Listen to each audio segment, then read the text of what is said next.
got Wayne Rooney there at the time, so he's not going to be carrying that burden single-handedly. But it's interesting what you say about sort of not being good in the air. I think this is one of the areas where Manchester United will look at it and think, well, if we take him into what Manchester United themselves would describe as best-in-class coaching, performance, analysis, strength and conditioning, well, given his those raw physical characteristics, in the same way as they would say, they turned Cristiano Ronaldo and Wayne Rooney from players that didn't really head the ball into players that are able to be really combative in the air, they would see that as an area of projected growth. They've now got to go and do it, and he's got to go and do it. But I think those kind of things, they will probably, although we would see them instinctively early on in the season as weaknesses, I think when you're putting together this package, they will see opportunity. Yeah. I'm saying this and saying Højlund's not great in the air. I'm looking at this Manchester United team. Marcus Rashford wants to cut inside from the left and shoot.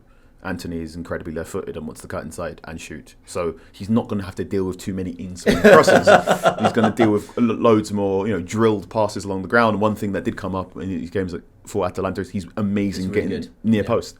So, yeah, this is a lot of money for there's got to be a smart way to describe it, a fixer-upper. But at this point in time, if you don't have 100+ million to spend on a striker and the ability to spend the better part of £300,000 a week on wages, any striker comes with a degree of risk. And I think of the degree of risk strikers about, Højlund is more inclined to, or it was better affiliated to play the style of football Ten Hag wants than say someone like Kolo Muani, who's at Eintracht Frankfurt, or someone like Marcus Thuram, who went on a free to Inter Milan. What do you think Erik Ten Hag wants from a striker? Because we've seen very different things over the past year. You've had some Rashford down the middle. You've had Martial for sort of half a game here and there. Yep. You've had Weghorst playing far too much football and not scoring any. And you've had a bit of Jadon Sancho as false nine in pre-season. In an ideal world, what's the prototype of a Ten Hag striker? The ideal world, you get Harry Kane. Right. The ideal striker who currently exists is you go out and buy Harry Kane. And I think if you went in, if Ten Hag walked into a laboratory and punched in a bunch of stuff, or went football manager style, stats this one, stats this one, and stats this one, he probably gets a striker like Cavani from Cavani's Napoli peak. So one quote I go to a lot. So over the course of last season, there were a lot of times where Ten Hag was essentially asked, why do you still have faith in Anthony Martial?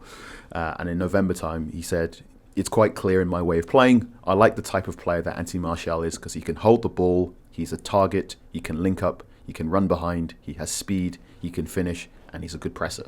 Now, it's a pretty good checklist. It's also a checklist of just like he's good at all of the things you want a modern striker to do. But again, you want someone who can do all those things, that costs 100 million now, or 80 million. And we're looking at Højlund. Højlund can hold the ball pretty okay. I'm going to give that a 3 out of 5. He's a target. Yeah, he's 6 foot 5. He's a big lad. He can collect it, and he's a better target than Weghorst, who was not great at leaping and collecting it. That's why Weghorst had to play as the 10. In terms of link up, Højlund's link up play again 3 out of 5. Like good, very much can get better. He can run in behind. Absolutely, he can do that because he's rapid. He has speed. He's rapid. He can finish. Højlund's left-footed. I think that's really, really interesting, and he's a good presser. That bit, I'm doing like a gesture here. I think because he is 20, he can be shown where and when to press. And because he is 20, he's less inclined to go, nah, I'm not going to press anymore.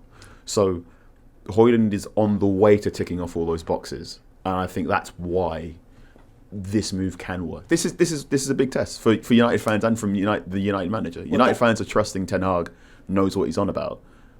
More so, and this is like the first. I think this is the first. Well, sorry. This is the second big time United fans have gone, that's a lot of money on a player. Has Ten Hag got a plan? And now with Anthony, jury's out. Some people say Anthony didn't work out, and some people are like, I continue to have faith. Whereas with Højlund, I think he will come good eventually in a way that fee will not be seen as an issue. And for that reason, should Manchester United fans just hold still for a bit? Because that's the real one. Because you've got a player that you probably won't see the potential of that player for another 2 or 3 seasons, right? Should we just calm down expectations for this season? And what does that look like this season for Manchester United? I think there's going to be a big gap between the expectation that's set by the fee. I think it's very similar to Antony, right? Someone comes in for that amount of money, and in that position at the most scrutinised club in the country. I know every fan base thinks that their club is the most scrutinised club in the country, but there isn't really anything like what Manchester United get in terms of, Sky on a Sunday when you've got Roy Keane in the studio and Gary Neville on commentary, and Rasmus Hojlund hasn't touched the ball more than 4 times in the first half, and United are 2-0 down at Arsenal at the end of August. You're going to have someone in the studio saying he looks like a little boy, right? Yeah. And that is going to be a big challenge for him and Ten Hag to cope with that pressure and that expectation that comes from being Manchester United's number 9. And that's why they wanted Harry Kane for that position, because it's someone who can walk in and cope with it. Now, it's absolutely fine. In a rational, logical world, it's absolutely fine that it will take him a season to bed in, score maybe 15, 20 goals. That'd be a really good season.